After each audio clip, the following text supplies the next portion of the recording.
오늘 우리가 읽을 말씀이요, 하박국인데요. 하박국, 호박국이 아닙니다. 발음 주의하셔야 해요. 이 하박국이라는 뜻은 포옹하다, 껴안다 이런 뜻입니다. 우리 옆 사람하고 이제 이렇게 좀 가벼운 포옹을 차시면서 하박국 하면서 한번 포옹해 보시겠습니다. 시작. 하박국. 오늘 하박국에 감사라는 제목으로 말씀을 준비하면서요, 부제로 상황을 뛰어넘는 감사는 어디에서 오는가라는 이제 부제를 붙여봤습니다. 우리 삶에 필요한 것이 없을 때 우리는 종종 불행하다고 느낍니다. 실제로 부족한 것들 때문에 우리가 많이 힘들고 고통스러운 때가 있습니다. 우리가 지난 한 주 동안만 하더라도 돈이든 건강이든 뭔가 부족한 것들로 말미암아 마음이 상하고 불평하는 마음들이 있었을 겁니다. 오늘 하박국이 말한 것처럼 정말 17절 이하를 읽으면 과연 이것이 가능한가 그런 생각이 들지 않습니까? 정말 모든 것이 바닥이 났는데 어떻게 그렇게 기뻐하고 즐거워할 수가 있다는 말입니까? 얼른 읽어보면은요, 지금 이 하박국이 제정신이 아닌 것 같습니다.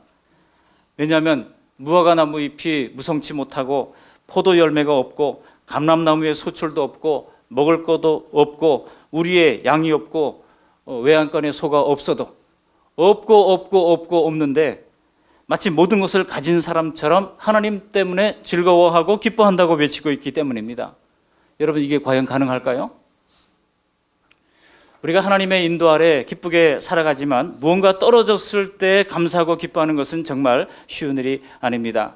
하박국 선지자는 도대체 어떤 믿음을 가졌기에 이렇게 아무것도 없는 상황 속에서 즐거워할 수가 있습니까? 오늘 말씀을 가지고 이 세 가지 키워드를 가지면서 말씀을 상고하고자 합니다. 첫 번째 키워드는 상황입니다. 그리고 두 번째는 묵시라고 하는 단어입니다. 그리고 세 번째는 감사라고 하는 단어입니다. 먼저 이 상황에 대한 것을 말씀을 드리겠습니다. 지금 하박국 선지자의 상황은 단지 의식주가 불편한 정도의 상황이 아닙니다. 왜냐하면 지금 국가적인 위기를 당하고 있는 상황입니다. 바벨론 제국이 쳐들어와서 멸망당할 것을 앞두고 있는 상황입니다. 그런데도 감사하고 찬양할 수 있다니 더더욱 제정신이 아닌 것이 분명해 보입니다. 전쟁이 확정된 상황, 그것도 패전이 확정된 상황 아니겠습니까? 그런데 어떻게 이런 고백을 할 수 있는지 정말 이해하기가 어렵습니다. 그런데 하박국 선지자는 처음부터 이런 신앙을 가진 사람이 아니었어요. 우리 1장을 들여다보면요, 1장에서 하박국 선지자가 불평하는 것을 볼 수가 있습니다. 우리가 하박국 선지자를 통해서 깨닫고 습득해야 할 믿음은 오늘날 마지막 시대를 살아가는 우리들에게도 매우 소중한 것입니다. 지금은 말세 중에도 끝이라고 해서 말세 지말이라고 부르지 않습니까? 예수님께서도 말세는 고통하는 때라 말씀하신 바 있습니다. 마태복음 24장 27절 이하에 보시면 말세 지말에 곳곳에 기근이 일어나고 지진이 있고 전쟁이 있고 난리의 소문이 계속 끊이지 않는다고 말씀한 바가 있습니다. 또 사람들의 사랑이 식어진다고도 말씀했습니다. 그래서 너나 없이 고통을 당할 것이라고 예언한 바가 있습니다. 여러분, 지금 이 세상을 보십시오. 지금 이 지구상에 많은 사람들이 정치적으로 혹은 경제적으로 혹은 전쟁으로 또 각종 질병으로, 옛날에 없던 질병들도 막 생겨나잖아요. 그런 고통의 소용돌이 속에서 헤어나지 못하고 있는 것을 봅니다. 국내 국외를 막론하고 산불 한번 났다 그러면은요, 이거 몇 년이 지나도 복구가 안 됩니다. 저 고성 산불 아직도 지금 이제 체육관에서 생활하시는 분들이 있어요. 아직도 집으로 돌아가지 못하고 있는 분들이 있습니다. 저 LA에 일어나는 산불은 또 어떻습니까? 40만 명이나 되는 많은 사람들이 이제 산불을 피해서 이제 집을 떠나야만 했습니다. 그런가 하면은 전쟁으로 고통 많은 나라들은 또 어떻습니까? 또 핍박받는 종족들은 어떻습니까? 지금 미얀마에 핍박받는 로힝야 종족이 그렇고, 그리고 4천만 명이 되면서도 나라를 갖지 못한 쿠르드족이 저 이란, 이라크 산지, 터키의 산지, 시리아의 사막을 헤매면서 살아가고 있는 가운데 있습니다. 그들의 고통을 우리가 어떻게 짐작이나 할 수가 있겠습니까? 여러분, 우리가 지금 누리는 이런 일상적인 편안함이 결코 예사로운 복이 아닙니다. 그러나 우리가 마지막 때 우리 민족 앞에, 우리 개인사에 무슨 일을 만날는지 우리도 사실 알 수가 없습니다. 그러므로 만일 흡족한 환경이 있을 때만 평안하겠다 우리가 작정한다고 하면 점점 불행해질 수밖에 없을 것입니다. 여러분, 사람이 얼마나 얄팍한 존재인지요. 내가 누리던 작은 것 하나를 잃어버리면요, 불평이 터져 나옵니다. 저도 이사하고 나니까 이것저것 생활 습관이 바꿔야 할 부분들이 많더라고요.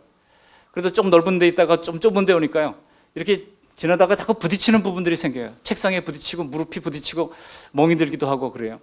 화장실에 들어가서 수도꼭지를 레바를 올리니까 수압이 얼마나 센지 옷을 여러 번 적셔야만 했습니다. 그러니까 이거 참 이사하고 적응하는 것이 한 달이 지났는데도 쉽지가 않다는 생각을 하게 됩니다.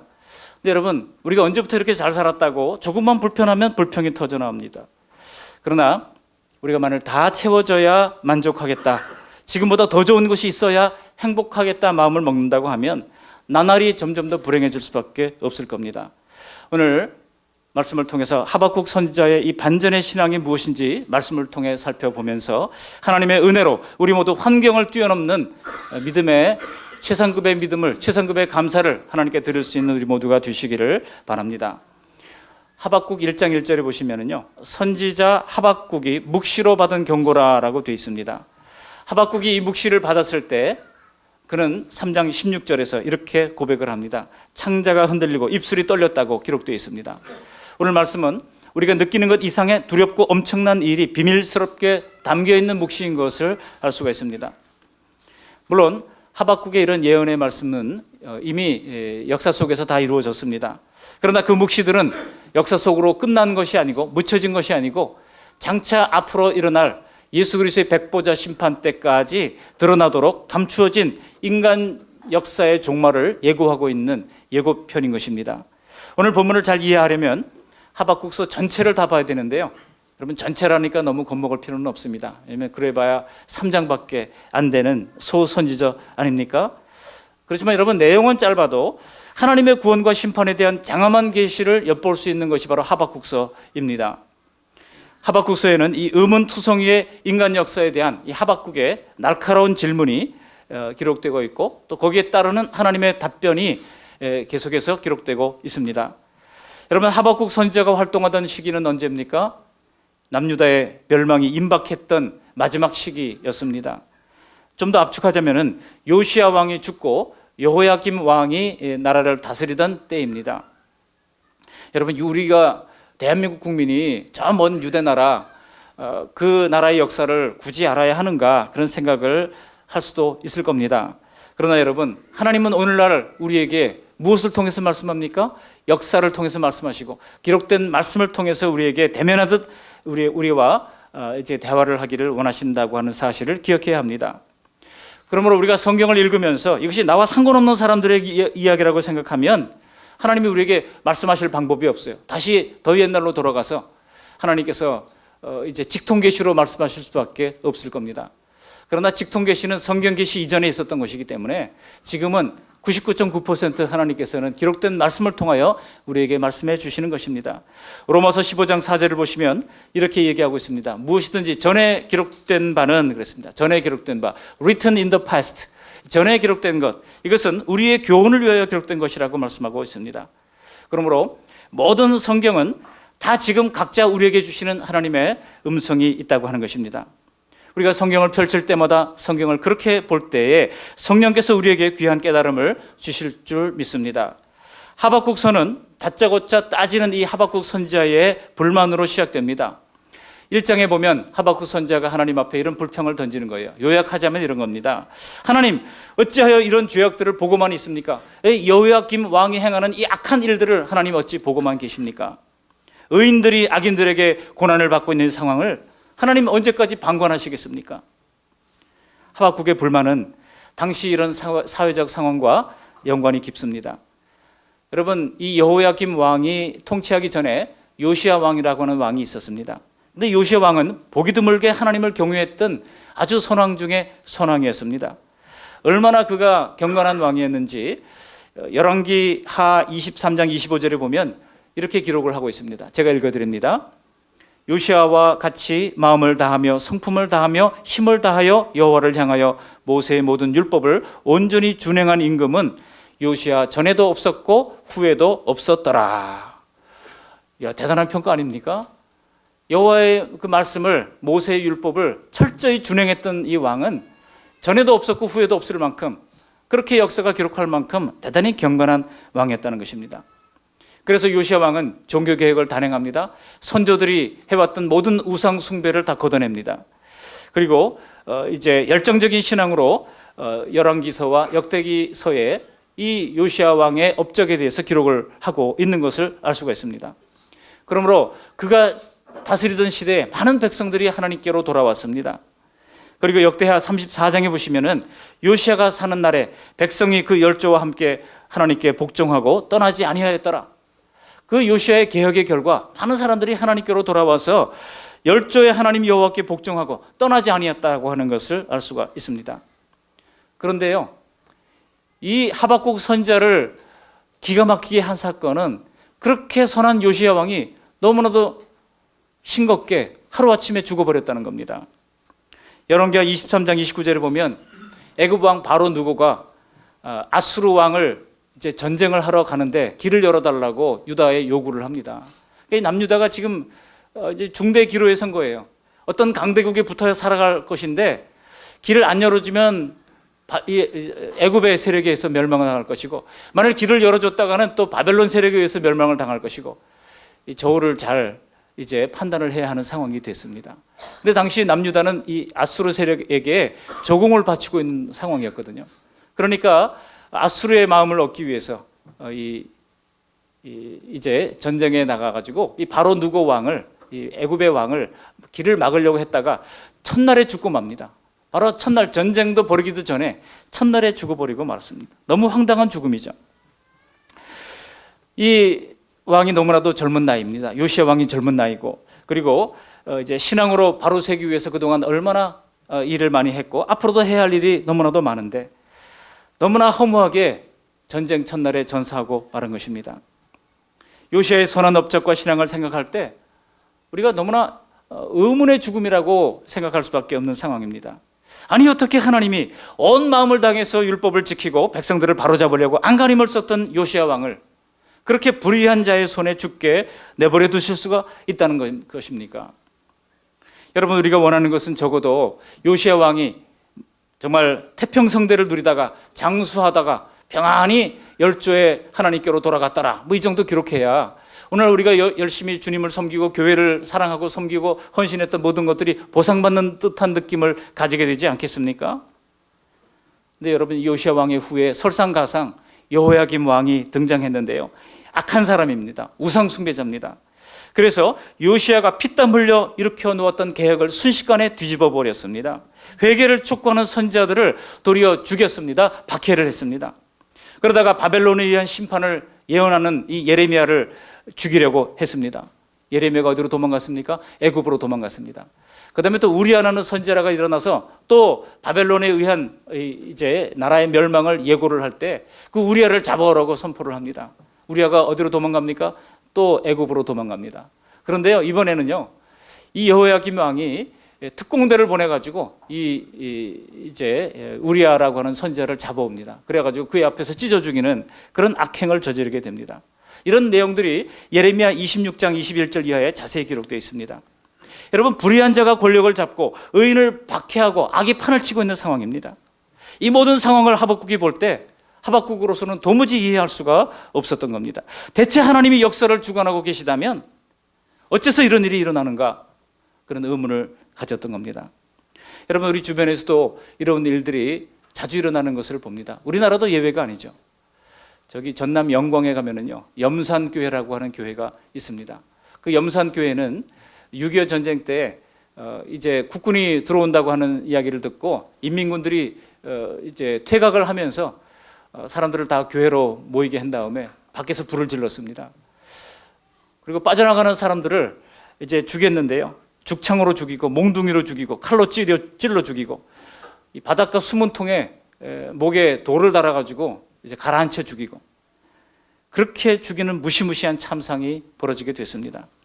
그러다 믿음을 가진 염산교회 성도들은 천국의 소망을 가지면서 그 불타는 가운데 타 죽으면서도 조금도 굴하지 아니하고 찬송 부르면서 오히려 자신들을 죽이는 저 인민군들을 하나님 불쌍히 여겨달라고 기도하면서 죽어갔습니다.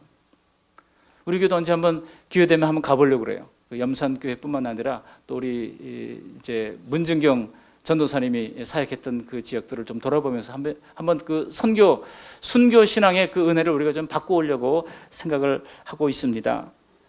여러분, 그래서 그날 전 교회 교인의 3분의 2인 77명이 죽어나가는 그런 비극이 일어났던 겁니다. 여러분, 누가 이런 상황에서 하나님이 선하시다, 하나님이 의로우시다 선뜻 말할 수가 있겠습니까? 신실하게 주님을 섬겼던 성도들이 암으로 죽어갈 때, 기도로 매달렸지만 내가 하는 모든 일들이 실패했을 때, 평생 믿어봐도 여전히 가난을 벗어나지 못할 때, 우리도 하박국 선지자 같이 하나님 앞에 묻지 않을 수가 없는 겁니다. 하나님, 도대체 왜 이런 말도 안 되는 일이 일어나야 되는 겁니까? 모든 것을 알고 계시며 선하게 인도하신다고 하는 하나님의 약속이 과연 사실입니까? 왜 악한 자는 잘 되고 선량한 사람들이 죽음을 당하고 성도들이 고난과 시련을 당해야 합니까? 하박국 선지자 이런 항의성 질문은 하나님은 더욱더 이해 못할 답변으로 답변해 주시는 것으로 반응하시는 것을 볼 수가 있습니다. 하나님이 어떻게 답변하십니까? 2장에 보시면요, 요약하자면 이런 식으로 답변하는 겁니다. 걱정 말아라. 너희가 상상 못할 더욱더 포악한 갈대아 사람들, 곧 바벨론 사람들을 통해서 패역한 이스라엘을 하나님께서 징벌할 것이다. 그래서 그들을 다 포로로 끌고 갈 것이다. 그런 답변을 하시는 겁니다. 여러분, 근데 이거는 하박국 선지자가 원했던 답변이 아니에요. 아니, 바벨론 군사들이 들이닥쳐서 유대인들을 멸망시키는 이 시나리오가 하나님의 응답이라고 한다면 악인들은 뭐 그렇다 치더라도 의인들은 그 전쟁통에 동일한 고난을 또 당해야 되는 거 아니겠습니까? 지금 하박국의 바람은 악인만 골라서 징벌을 받고 이스라엘은 회복되는 그런 상황이었습니다. 그래서 이 하박국 선지자가 두 번째 질문을 던지는 겁니다. 뭐라고 던집니까? 아니, 하나님, 더 악한 자를 데려다가 덜 악한 자를 심판하는 것이 과연 하나님의 뜻입니까? 그러면서 2장 1절에 보면 이렇게 하나님께 도전을 하는 것을 볼 수가 있습니다. 우리 2장 1절 말씀을 함께 읽어보시겠습니다. 2장 1절. 내가 내 파수하는 곳에 서며 성루에 서리라. 그가 내게 무엇이라 말씀하실는지 기다리고 바라보며 나의 질문에 대하여 어떻게 대답하실는지 보리라. 지금 하박국 얘기는요, 이 말은 무슨 뜻인가 하면 이 부당한 심판 방식에 대해서 성루에 서서 하나님의 답변을 기다리겠다는 뜻입니다. 여러분, 이 성루에 선다고 하는 것은 고대 당시 성루는 재판정이었습니다. 거기서 백성들의 악한 사람들을 심판하고 재판하는 그런 재판정이었어요. 하나님께 지금 고소를 하고 있는 겁니다. 하나님을 재판 상대자로 지금 부르고 있는 장면입니다. 그래서 하나님께서 바벨론 제국을 통한 이 유다 나라의 멸망 계획을 똑똑히 눈으로 보겠다는 것입니다. 그 속마음은 뭐예요? 하나님, 제발 그것만은 철회해 주십시오. 하나님의 이런 계획을 철회해 달라고 하는 강력한 시위라고 할 수가 있습니다. 그렇지만 하나님께서 뭐라고 답변하십니까? 지금 하나님과 하박국이요, 대화가 됩니다. 우리 하나님은요, 거기 계시며 말씀하시는 하나님이세요. 우리가 기도하면 하나님께서 우리 마음속에 확신을 주시고 응답을 주십니다. 주거니 받거니 대화가 되는 우리 하나님이십니다. 그런데 이때 하나님께서 하박국에 답변하는 것이 무엇입니까?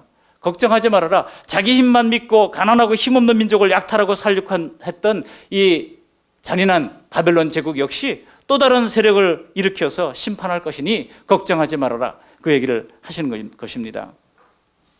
과연 이런 모든 예언들이 역사 속에서 그대로 이제 성취가 됩니다. 그래서 바벨론 세력이 누구에 의해서 멸망당합니까? 메데 바사 세력에 의해서, 페르시아 세력에 의해서 바벨론 세력이 완전히 무너져서 역사 속에 흔적도 남지 않는 70년 동안 이렇게 융성하다가 바벨론 제국이 다 사라지고 말았지 않습니까? 어떻게 하나님이 악으로 악을 처단하시고 죄의 수렁으로 허우적거리는 그런 잔혹한 인간 역사를 통해서 하나님의 뜻을 이루어 가시는지, 그럼에도 불구하고 이 하박국은 이해할 수가 없었습니다. 그래서 하박국은 어떻게 하나님이 그런 방식으로 인간사를 섭리하시느냐, 그러면서 질문을 계속 쏟아내고 있는 것입니다. 그러니까 지금까지 하나님의 답변을 계속 들었지만은요, 1차, 2차, 3차의 하나님의 답변이 하나도 하박국의 마음에 와닿지를 않는 것입니다. 여러분, 우리 인생에서도 도무지 하나님의 뜻을 이해할 수가 없어서 조급증이 생길 때가 얼마나 많습니까? 정말 이해하지 못할 일들이 우리 인생에 얼마나 많은지 모릅니다. 그러나 하나님이 인도하시는 길은 적어도 우리가 계획한 길보다 더 낫습니다. 여러분, 이사야서 55장 8절에 이렇게 말씀합니다. 여호와의 말씀에 내 생각은 너희 생각과 다르며 내 길은 너희 길과 달라서 하늘이 땅보다 높음같이 내 길은 너희 길보다 높으며 내 생각은 너희 생각보다 높으니라 그랬어요. 믿으십니까? 그렇습니다. 인류의 역사에 대한 계획도, 우리 인생에 대한 계획도 하나님은 가장 바르고 가장 정당하게 인도하시고 집행하십니다. 하나님이 우리에게 판단받으셔야 하는 존재가 아닙니다. 그래서 2장 20절에 보면 이렇게 이야기하십니다. 우리 2장 20절 말씀 같이 한번 읽어보실까요? 2장 20절, 오직 여호와는 그 성전에 계시니 온 땅은 그 앞에서 잠잠할지니라 하시니라. 그렇습니다. 하나님은 분명히 2장 13절에도 이렇게 얘기하시잖아요. 2장 13절에 하박국의 항변에 하나님께서 시인하시면서 말씀하시는 것을 들어보시기 바랍니다. 2장 13절도 읽어보십니다. 시작. 민족들이 불탈 곳으로 수고하는 것과 나라들이 헛된 일로 피곤하게 되는 것이 만군의 여호와께로 말미암음이 아니냐. 무슨 얘기입니까? 인간 역사가 먹고 먹히고 죄악으로 고통받는 것이 다 하나님의 뜻 안에, 하나님의 경륜 안에서 일어난다고 하는 이야기입니다. 적어도 분명한 사실 하나는 인간이 죄악과 환난의 역사를 통해서 고통 중에 그들이 창조주를 기억하고 주님께 돌아온다는 것입니다. 여러분, 어떤 경로를 통해서 주님께 돌아왔습니까? 우리가 환경이 좋을 때 주님께 돌아왔습니까? 아니잖아요. 오히려 어려움을 겪을 때, 고통 속에 있을 때, 천재지변이 일어날 때, 질병의 고통이 있을 때 우리는 주님 앞에 돌아왔던 경험들이 다 있으실 겁니다. 인간은 교만한 목을 그럴 때 꺾게 됩니다. 그럴 때 창조주 하나님 앞에 겸손하게 자신을 내려놓고 살피게 되는 것입니다. 개개인의 삶에서도 자신을 보호하던 그런 모든 안전장치들이 파괴되고 내 힘으로 해결할 수 없는 문제들이 부딪힐 때 도리어 하나님께로 돌아오는 사람들이 많습니다. 여러분, 아담이 범죄했을 때 하나님께서 땅을 저주하셨잖아요. 이마에 땀이 흘려야 이제 간신히 먹고 살 수 있는 그런 환경을 만들어 주셨습니다. 왜 그랬었을까요? 죄를 지었으니 지질이 고생하며 살라고 하는 하나님의 뜻이 아닙니다. 오히려 죄인들에게는 안락한 환경과 풍부한 환경이 도리어 영원히 창조주를 멀리하는 재앙일 수 있다고 하는 것을 하나님이 아셨던 겁니다. 그래서 하나님의 백성일지라도 이런 부조리한 인간사에 함께 고난을 받으면서 그 중에서 하나님을 기억하라고 하나님께서 말씀하고 있는 겁니다. 그 일을 통해서 더 거룩한 하나님의 백성으로 연단해 가시는 하나님의 과정이라고 할 수가 있는 것입니다. 우리도 과거를 돌아볼 때 애매한 고난이건 혹은 우리의 죄로 말미암은 고난이건 분명히 그 고난으로 말미암아 주님께로 더 우리의 믿음이 단단해졌고 돌아갈 수 있었던 역사가 있었던 것을 부인할 수가 없을 겁니다.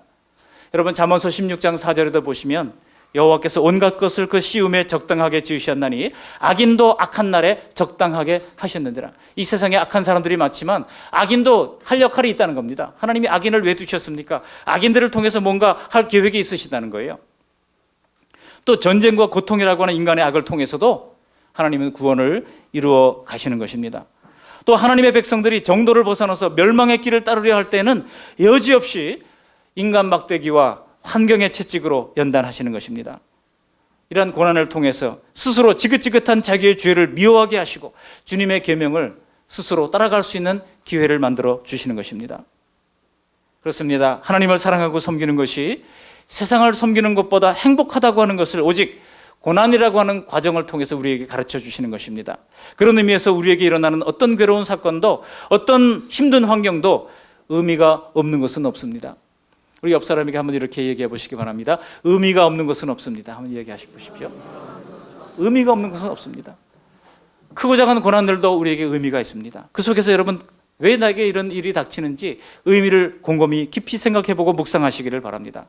그러므로 혹시 지금 환경과 처지가 도무지 이해가 안 되는 답답한 환경 중에 있다 할지라도 오르신 하나님의 인도하심을 믿고 기다릴 때 반드시 복된 결말을 주실 줄을 믿으시기를 축원합니다.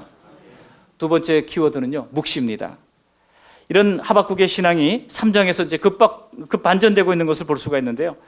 계속해서 하나님께 트집을 잡던 하박국 선지자의 태도가 3장으로 넘어가면 돌변하고 있습니다. 3장 1절에 보시면 이제 시기온 옷에 맞춘 선지자 하박국의 기도라 그렇게 되어 있습니다. 그러니까 3장 전체가 기도 내용이에요. 근데 하반부에 보시면 하박국이 이 찬양을 하고 있는 것을 볼 수가 있습니다. 그러니까 3장 전체가 기도이자 하박국의 찬양입니다. 또 시기온 옷이라고 하는 것은 음악 기호인데요, 열정적으로 찬양하는 것입니다. 그냥 찬양하는 것이 아니라 열정적으로 하나님 앞에 이런 기도를 드렸고 찬양을 드렸다고 하는 것입니다. 그런데 이렇게 그가 반전이 된 이유가 무엇입니까? 하박국의 태도가 돌변한 그 과정이 무엇입니까? 그것은 바로 하나님의 묵시를 보고 들었기 때문입니다. 여러분, 묵시가 무엇입니까? 우리가 구약 성경을 볼 때 묵시가 있고 예언이 있습니다. 묵시와 예언은 다 공이 미래에 될 일을 하나님께서 가르쳐 주시는 것을 묵시 혹은 예언이라고 그럽니다. 근데 묵시와 예언이 다른 것이 있어요. 여러분, 예언은요, 하나님이 예언하셨다 할지라도 하나님이 그 예언을 받는 사람들의 태도에 따라서 그 예언이 변경되거나 또 취소될 수도 있는 것이 예언입니다. 예를 들어 히스기야 왕이요, 너 죽는다고 하나님께서 예언하셨잖아요. 히스기야가 하나님 앞에 엎드려 기도하면서 벽을 향해서 하나님 앞에 간절히 생명연장을 위해서 했을 때 하나님이 그 예언을 취소하시고 그에게 15년 생명연장의 은혜를 베풀어 주셨던 것을 볼 수가 있습니다. 이게 예언이에요. 근데 여러분, 묵시는 다릅니다. 묵시는요, 하나님도 어찌해 볼 수 없는 거예요. 옛날에 임금이 어인을 딱 찍으면요, 왕이라 할지라도 그걸 바꿀 수가 없어요. 하나님도 어떻게 할 수 없을 정도로 반드시 역사 속에서 이루어질 것을 우리가 묵시라고 하는 것입니다. 그러니까 묵시는 훨씬 더 무게감이 큰 것이라고 할 수가 있습니다. 근데 여러분, 이 하박국이 봤던 것이 예언입니까? 묵시입니까? 묵시를 본 거예요. 반드시 이루어질, 역사 속에 어느 날 반드시 이루어질 그 묵시를 그가 보게 됐던 겁니다. 그 묵시를 통해서 그는 하나님을 찬양하는 신앙으로 변화되었음을 볼 수가 있습니다.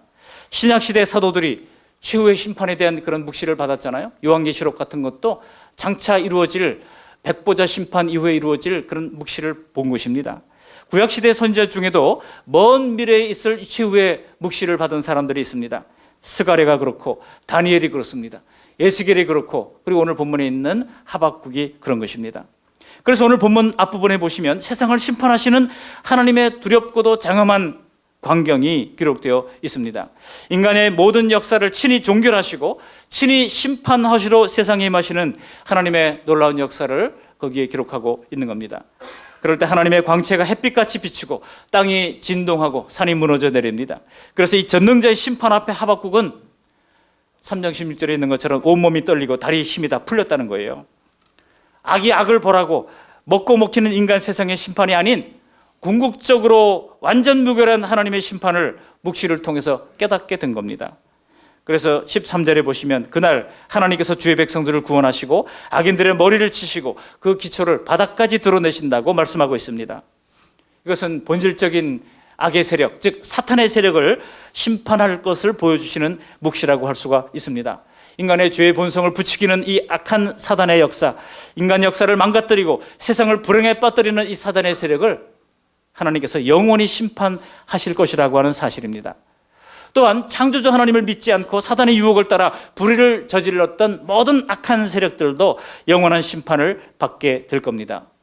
여러분, 2장 3절 보면 이렇게 얘기하고 있죠. 2장 3절 말씀 함께 읽어보시겠습니다. 2장 3절 시작.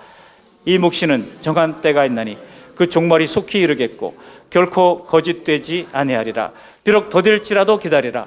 지체되지 않고 반드시 응하리라. 반드시 응하리라. 과연 이 말씀 그대로 역사 속에서 이 세상 끝과 완전한 심판이 반드시 오게 될 겁니다. 그러므로 하박국은 이 심판하시는 하나님의 공의의 심판, 정의의 심판을 목격하게 되니까 지금까지 트집 잡던 그의 입을 틀어막을 수밖에 없었다는 것입니다.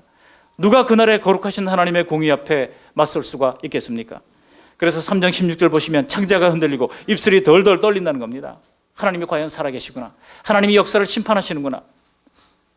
그동안 자신이 의롭다고 생각했던 그 하박국 선지자도 욥이 그랬던 것처럼 자신의 입술을 가릴 수밖에 없었던 것입니다. 사랑하는 성도 여러분, 우리 역시 이 어두운 이 두려운 심판의 묵시를 영적으로 깨달을 때 비로소 불평하는 입술을 가리게 되어 있습니다. 우리는 예수님께서 경고하신 말씀을 기억해야 할 것입니다. 누가복음 12장 5절에 예수님께서 말씀하시기를 마땅히 두려워할 자를 내가 너희에게 보이리니 곧 죽인 후에 또한 지옥에 던져놓는 권세 있는 그를 두려워하라. 내가 참으로 너희에게 이르노니 그를 두려워하라. 우리 육신의 생명을 뺏는 자를 두려워할 것이 아니라 죽음 이후에 우리를 지옥에 쳐넣는 그런 권세를 가지신 하나님을 두려워할 것을 우리 예수님도 말씀하신 바 있습니다. 우리 예수님이 십자가에서 인간의 극한의 고통을 당하시면서 죽으신 이유가 무엇입니까? 우리가 그냥 세상에서 잘 먹고 잘 살려고 그렇게 하신 것이 아니에요. 우리를 영원한 지옥의 권세에서 건져주시기 위하여 주님께서는 그 무서운 십자가의 고통을 다 당하셨던 것 아니겠습니까? 여러분, 이 사실을 깨닫고 나니까 하박국이 세 번째 키워드로 들어가는 거예요. 그것이 무엇입니까? 바로 감사합니다. 그래서 그는 하나님 앞에 찬양으로 나아가게 되는 것입니다. 그래서 그는 없어도 감사한다, 없어도 없고 없어도 감사하겠다 고백하고 있는 것입니다. 오늘날 우리에게 구체적으로 적용하자면 이런 것입니다. 직장을 얻지 못할까 봐 노심초사하고, 자식이 잘 풀리지 않을까 봐 전전긍긍하고, 중병에 걸려 죽을까 봐 조금만 아프면 벌벌 떨고, 그렇게 살지 말라는 겁니다. 통장에 돈이 떨어지고 먹고 살 일이 막막해 보인다고 할지라도 다 사라집니다. 다 사라지지 않던가요? 여러분 옆 사람에게 한번 이렇게 고면해 보시기 바랍니다. 다 사라집니다. 여러분 우리의 부모님들이 다 그렇게 살아서 우리 자녀들 키우면서 지금까지 살아온 것 아니겠습니까? 그런 가난과 질병과 갈등보다도 두려운 것은 하나님께서 영원히 우리를 심판하신다고 하는 그런 지옥의 심판인 것입니다. 여러분 우리 지금 대한민국 사람들이요, 너무 미래에 될 일을 끌어다가 걱정한다고 그래요. 이거를 심리학적 용어에도 있더라고요. 퓨처 포비아라는 게 있더라고요. 미리 염려를 하는 겁니다. 미래를 미리 걱정하고 미리 염려하고. 우리 성경을 보면 미리 염려하지 말래요. 하루하루 살래요. 하루하루. 그래서 일용할 양식을 달라고 구하라고 가르쳤지, 한 달치의 양식을, 1년치의 양식을 달라고 구하라고 가르친 적이 없습니다. 우리가 살아가는 것은 하나님께서 공중의 새를 먹이시고 들의 백합화를 입히시는 것처럼 하나님께서 우리의 모든 것 필요를 다 마련해 주셨습니다. 때로는 우리가 살아가면서 이것저것 다 떨어질 때가 있습니다. 난처한 일을 당할 때도 있습니다. 때로는 직장에서 눈칫밥을 먹어야 할 때도 있을 겁니다. 또 슬픈 일을 당하는 그런 일들도 있을 겁니다. 그것이 인생입니다. 안 그렇던가요? 그러나 미리 염려하고 두려워하지 말고 당당하게 하나님을 신뢰하면서 내 인생을 대면하는 우리 모두가 될 수 있기를 주님의 이름으로 축복합니다. 물론 하박국 선지자도 인간인지라 다가오는 바벨론의 말발굽 소리를 들으면서 온몸이 떨렸을 겁니다. 그러나 전운의 두려움과 어둠에 짙게 깔릴 때 하나님은 한 줄기 광선 같은 그런 소망의 말씀을 2장에서 주셨다고 하는 것을 그가 깨달은 뒤에는 그가 놀라운 고백을 하게 되는 거예요. 2장 4절에 보시면 오직 의인은 믿음으로 말미암아 살리라. 그 고백을 그가 하게 됐던 겁니다. 오직 의인은 믿음으로 말미암아 살리라. 이거 뭐 사도 바울이 그 로마서를 쓸 때 썼던 말씀 같지 않습니까? 또 로마서에 있는 말씀이 아니라 구약 성경 하박국 2장 4절에 이미 오직 의인은 믿음으로 말미암아 살리라, 이 놀라운 고백을 하게 됐던 겁니다. 하박국 선지자가 깨달은 것이 바로 이것입니다.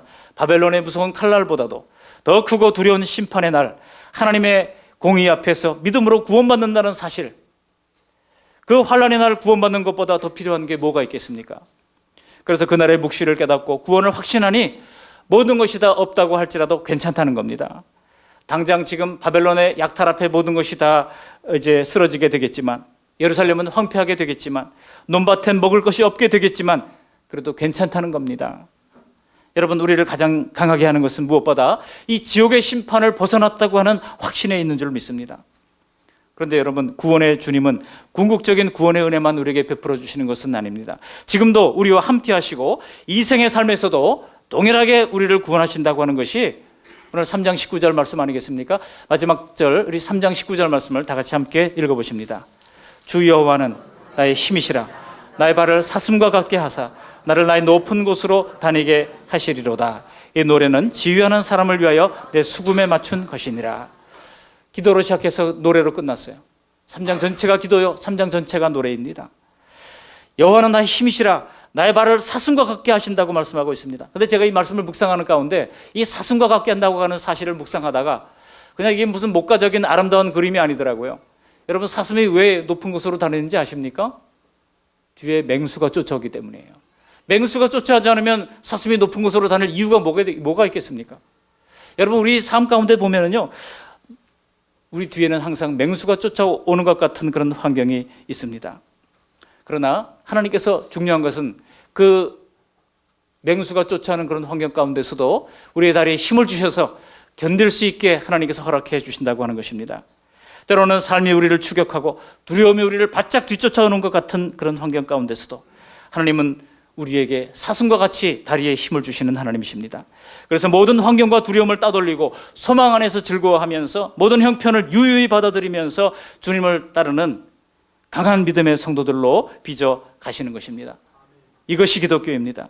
우리가 그동안 예수님을 주님으로 모시고 살아온 인생을 돌아보면 어떤 위기에도 우리가 낭망한 적이 없습니다. 어떤 위기 속에서도 망한 적이 없습니다. 광야 같은 시기를 지날 때면 만나와 메추라기로 먹여주셨습니다. 기기묘묘한 하나님의 응답의 은혜로 손댈 수 없는 환경 속에서도 어쩜 그렇게 최상의 것으로 갚아주셨는지 감격할 때가 한두 번이 아니었습니다. 우리가 이런 하나님을 믿을 때 현실을 이길 능력으로 굳게 설 줄로 믿습니다. 오늘 우리는 추수감사절로 지키고 있습니다. 1년 동안 나름대로 최선을 다했지만 혹시 내 인생 가운데도 무화과나무 잎이 말라가고 포도나무에 열매가 없고 열심히 일했는데도 손에 쥐는 게 없으십니까? 그러나 오늘 하박국에 없어도 드렸던 감사의 찬양처럼 우리도 오직 구원의 하나님을 바라보면서 도우시는 주님을 인하여 감사할 수 있는 수준 높은 믿음의 백성들이 다 될 수 있기를 바랍니다. 없어도 드리는 감사, 이게 뭘까 생각하다가 제가 생각했던 말이 바로 최상급의 감사다 이런 거예요. 없어도 드리는 감사는 최상급의 감사입니다. 있어야만 드리는 감사는요, 이것은 아주 저급한 감사예요. 없어도 드리는 최상급의 감사로 날마다 환경을 이기고 능력 있는 그리스도인으로 살아가는 저 여러분들이 다 되시기를 주님의 이름으로 축복합니다. 아멘. 고맙고 감사하신 하나님 아버지, 오늘 귀한 주님의 말씀을 들려주신 것을 감사를 드립니다. 우리가 개인적으로나 가정적으로나 교회적으로나 국가적으로나 이런저런 어려움 중에 있다 할지라도 우리가 하나님의 약속을 신뢰하고 하나님의 사람으로 먼저 감사를 드릴 수 있다면 하나님께서 기뻐하시는 줄 믿습니다. 또한 사슴과 같이 그 다리에 힘을 주셔서 모든 어려움을 다 이겨낼 수 있도록 도와주시리라 믿습니다. 하나님 아버지, 우리 같이 연약한 자들이 어떻게 자녀들을 훌륭하게 키워낼 수가 있겠습니까? 오직 자녀들을 하나님께 맡기는 가운데 기도하는 부모들의 자식들을 하나님이 친히 귀하고 유능하며 하나님 나라를 위한 능력 있는 인재들로 키워주시리라 믿습니다. 그러므로 비록 우리가 재능도 없고 백도 없고 실력도 없다 할지라도 전능하신 하나님을 의지하면서 우리를 이 땅에 보내신 하나님을 신뢰하면서 최상급의 감사로 하나님을 영원롭게 할 수 있는 믿음의 백성들이 다 될 수 있도록 은총 베풀어 주시옵소서. 예수님의 이름으로 감사하며 기도합니다. 아멘.